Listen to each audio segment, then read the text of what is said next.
today I'm going to be highlighting a little bit about the work that we've been doing. In what ways can education be socially just? Well, let's talk about what open education is, so get some concepts in our space.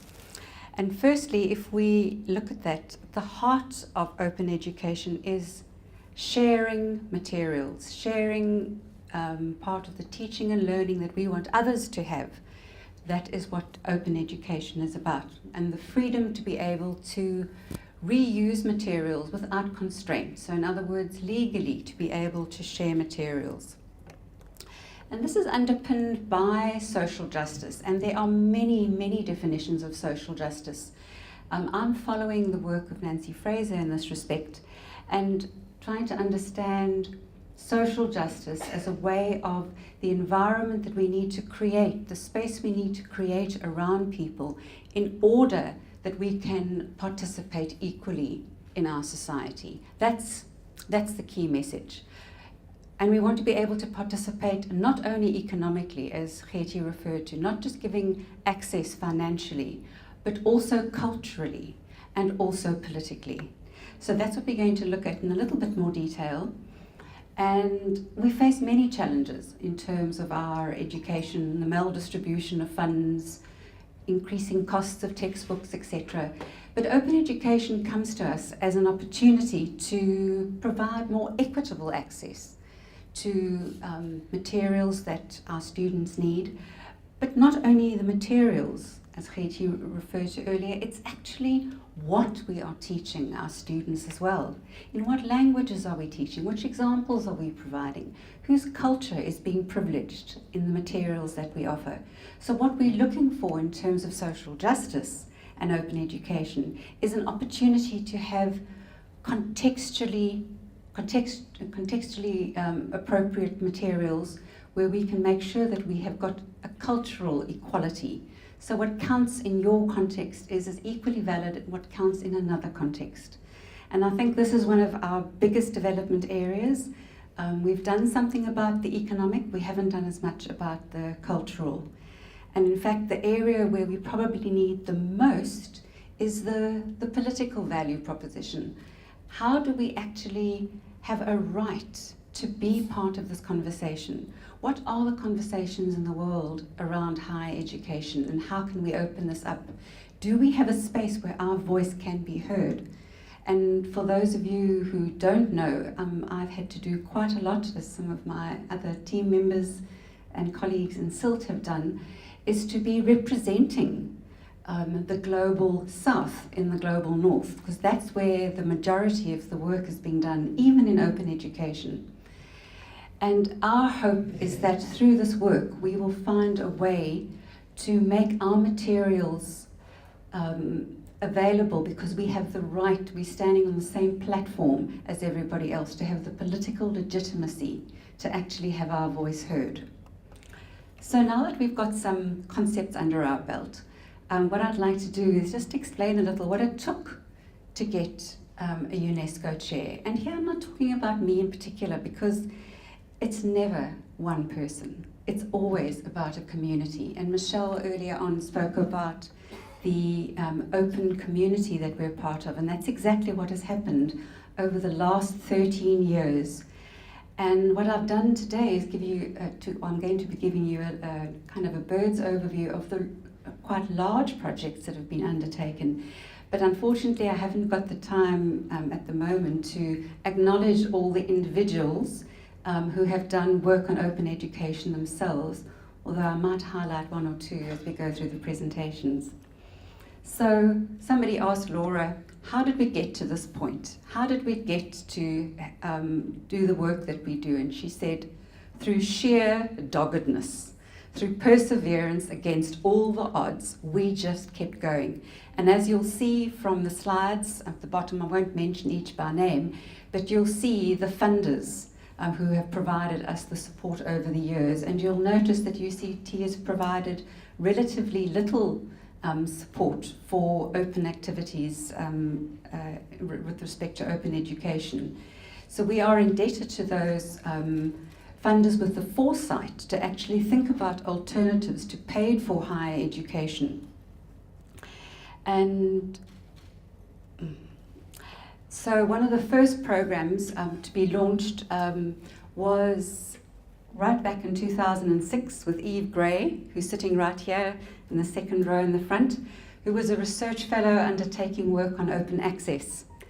In 2007, we actually started quite a big program in terms of the Opening Scholarship Project, and here we started looking at how we could be using information communication technologies, ICTs, to actually look at how we could better disseminate our research, our teaching, and our community engagement activities. This project led to the next one, led to Eve and I both being part of the drafting team of the Cape Town Open Education Declaration, and subsequently to further projects. But I do want to acknowledge Greg Doyle here today and for the work that he did within the health sciences. Although it wasn't around my work, it actually created a broader footprint of the open education resource work at UCT. In 2009, we started a follow-up project on the Opening Scholarship one, and here we actually implemented and created a portal for education materials, because up until this point, most people who had materials to share would share them via email or have them on their laptops, and if somebody asked for them, they would share, but they didn't have a place where they could actually share materials. So we created the first Drupal-based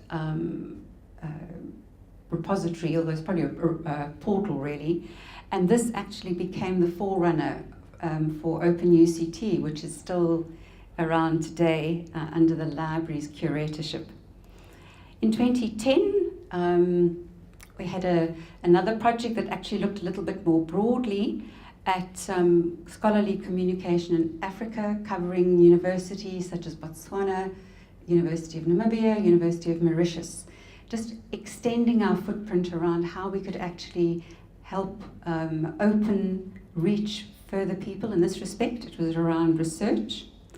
And then the Open UCT initiative led by my colleague Laura, and this one really took a hold of the problem of a repository, and this one was the starting project for what has now become known as the Open UCT repository. And thanks to Jill, where are you, Jill, for your so motherliness around this project, because in fact you are shepherding it along.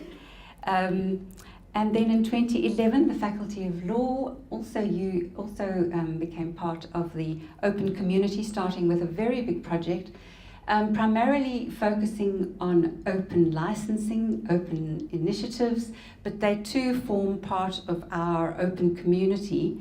And we had many lunches with Tobias Schonwetter, trading ideas about how to deal with open matters.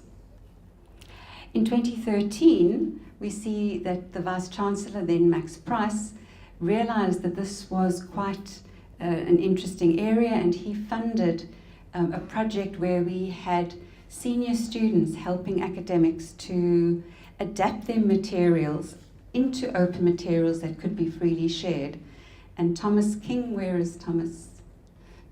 Thomas King took the opportunity to be leading a group of students who assisted their lecturers, and in fact even got a publication out of that, so well done, Thomas.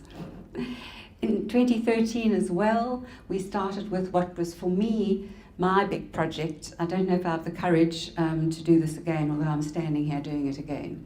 Somebody please remind me that I shouldn't have. The research on open education resources for development was a big IDRC funded project, looking not only at South Africa, but at 21 countries across the global south, trying to understand the uptake and adoption of open education resources in those countries. We were also very lucky to have, for our work, which was based on open practices, receiving awards for both open research, So sharing materials, sharing ideas, sharing literature, sharing instruments, all of that we shared while we were busy with our project. And a little later on we received an award for open data because we became quite brave, and not only did we share our articles and papers, but we also shared the data underlying those reports. And then we developed from that into a implementation project, which is currently being led by my colleague Glenda Cox. You'll hear more about this later. But this is around implementing and supporting academics to develop textbooks at UCT. And on that note, I see Jean-Paul Van Bell at the back there. Jean, you're one of the earliest people to be developing open textbooks. In fact, even before open education became a thing, you were actually doing it. And there are a number of people at UCT who've been doing the same. This year, we are busy with seed funding for a project sponsored by the South African Swedish University Forum. And this is really to develop a bigger proposal for a project that we hope will involve textbook development at UCT, at the University of the Western Cape, and at Gothenburg University in Sweden and University West.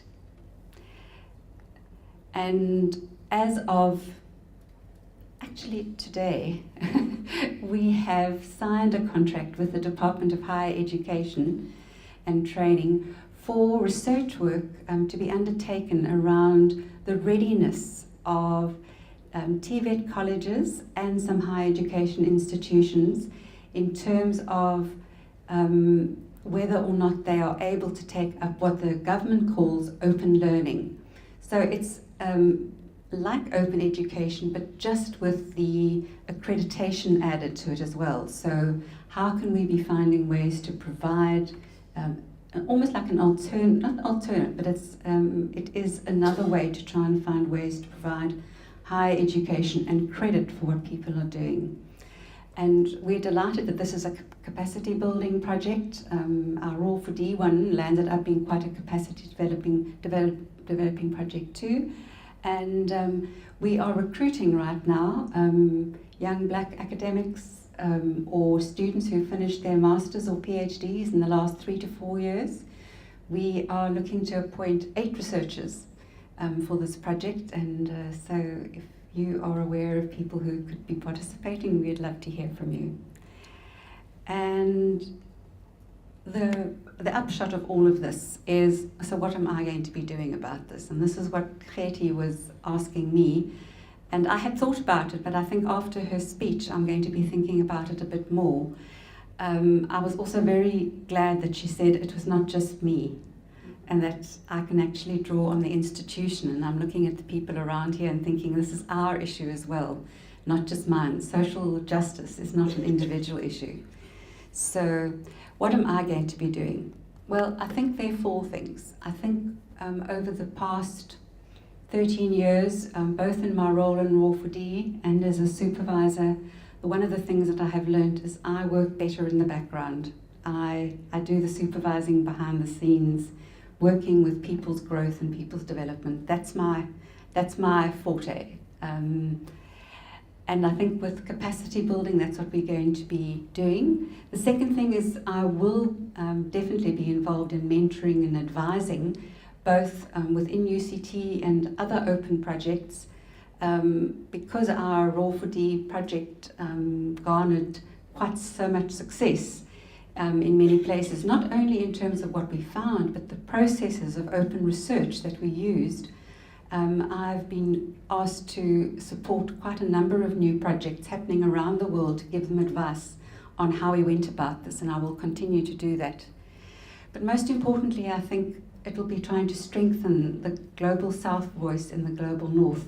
I said to Kreti earlier on, although sometimes when I'm speaking here, I kind of feel like, because of my positionality as a white middle-class woman, that I'm actually partly the global North in the global South. When I go to institutions in Europe and in America and elsewhere, I'm definitely the Global South voice. Despite the fact that I might look a little similar, I don't have the same message. I'm a little bit of a thorn in their flesh. So, and then I hope we will be able to continue to model open research.